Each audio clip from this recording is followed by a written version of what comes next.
gobolka Banaadir waa difaacadayaasha tartanka kubadda cagta maamul goboleedyada. waa kooxdii ugu dambeysay ee sanadkii 2020 gacanta ku dhigtay koobkan kulan ay finaalihii wajaheen wiilashii hogaaminayay Axmed Tahliil ee Galmudug.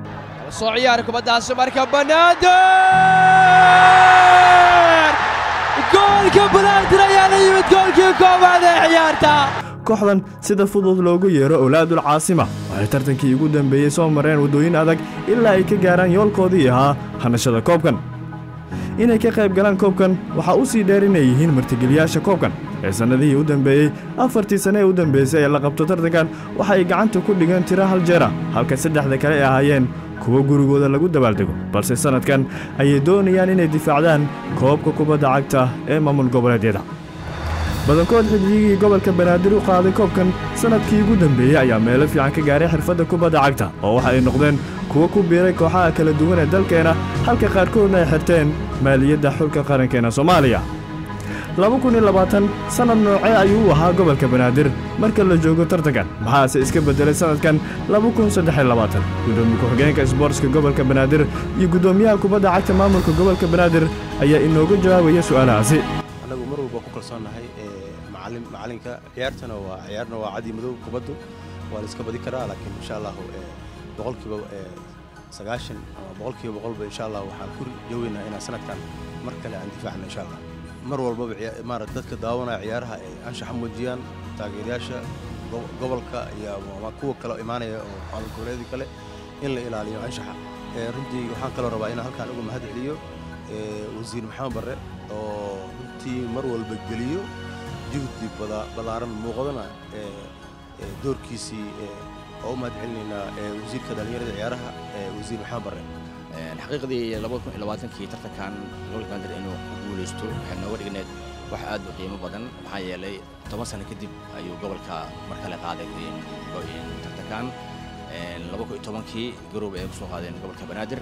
ciyaartooyda ligaas matalaysana oo mahad celinayna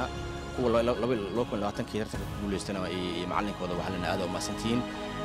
maamul gobolka Banaadir wax qiimo leh iyo weyn ugu dhignaa maxaa yeelay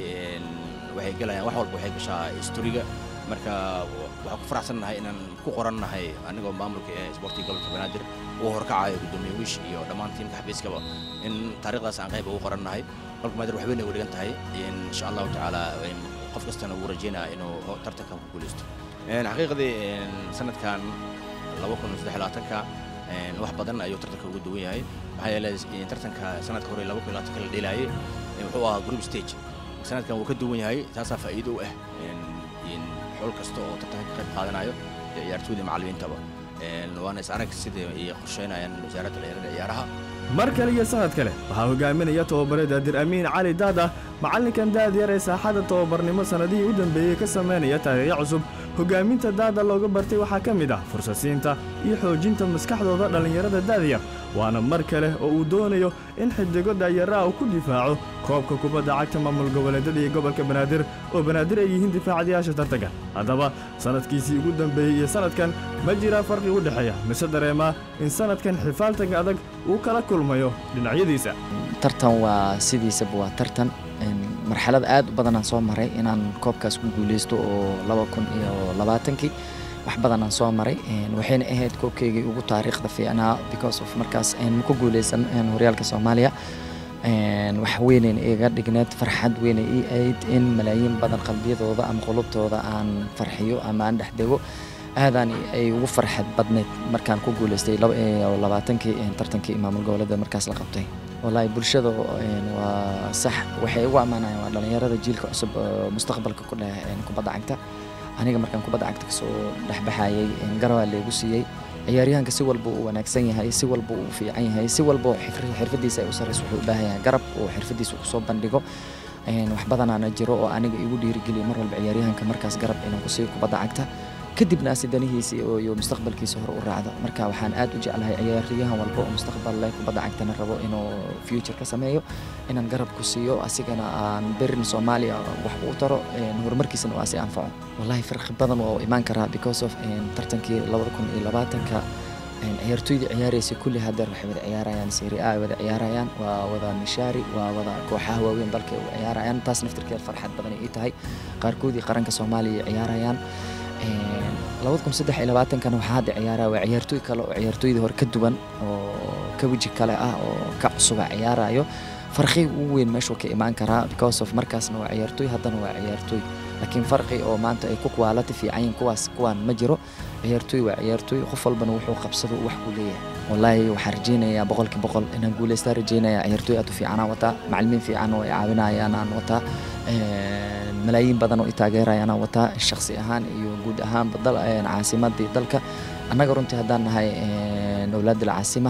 caasimadan gobolka Banaadir umada Soomaaliyeed dan oo caasimadu ah waxaan rajeynayaa insha Allah in marka la koobka oo keeno aan ka farxiyo rajeynayaa insha Allah ilaahayna ha nagu garab galo gobolka Banaadir oo ay ku taal caasimadii umada Soomaaliyeed waa mid ka mid ah kooxaha ugu taageeraha badan looguna jaceylka badan yahay tartankan kulanka ay ciyaarayaan wiilasha Caasima garoonka waxaa soo xaadira tiro taageerayaal ah oo ku labisan midabka gaarka ah ee gobolka Banaadir taas oo niyad fiican siinaysa ciyaartooyda matalaya hadaba sanadkan sidee ay ugu diyaar garoobeen koobkan wallahi horta xaqiiqatan gobolka Banaadir aniga waa aaminsanahay sababtoo sanadka hore ayada qaaday sida la wada og yahay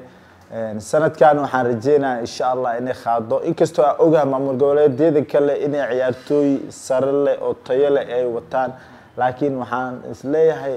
macallimiinta iyo ciyaartooyda gobolka Banaadir sanadka inay caaban yihiin ayna rabaan inay qaadaan koobka maamul goboleedka markii sanadkii labaad ee isku xigtay inay qaadaan rajeynayaan aniga ahaan waxa ay qorshaysan in macnaha garoonkaasi Stadium Muqdisho aan ka dhigi doono ebit waxaan wili loo arkin aan kala kici doono shakhsiyan aayarta ahaan waxaan aaminsanahay inay ugu xireen kumanaan qof oo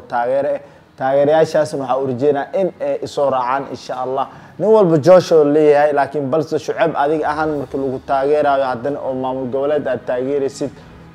way fududaa in taageerayaashaas ay ku soo raacaan waxaan rajeenaa insha Allah dadkii gobolada ka imaadeen dadka dalka joogan intaba inay aniga taageeraan gobolka Banaadir aan isla taageerno waa maamulka gobolka Banaadir waa meesha laga xukumaa waay sidaan ahaan ciyaartooyda gobolka Banaadir waxaan u rajeynayaa guul iyo macallin Daadir Amiin Daada iyo macallin ku-xigeenka kulli waxaan u rajeynayaa inay insha Allah ciyaartooyda ay ka dhigaan mid tayo leh hadda waxaa wada ognaa ciyaartooyda inay wada xareysan yihiin gobolka Banaadir runtii waxaan u rajeynayaa guul aniga shakhsiyan aayarta ahaan هيل يهول بالديارة إذن أهي وإذن أمسنهي وإذن تاجرة إن شاء الله وحرجينا إن تخادان أو رجينا إن شاء الله sanadkii 2020 waxaa lagu awaalmariyay madaxtooyadii qaranka waxaana sidoo kale koobka kula dabaaldegeen qaar ka mid ah degmooyinka gobolka Banaadir ilaa ugu dambeyn farxadda lagu soo gabagabeeyo xarunta tiyaatarka qaranka Soomaaliyeed sanadkan maxaad u rajeynaysaa gobolka Banaadir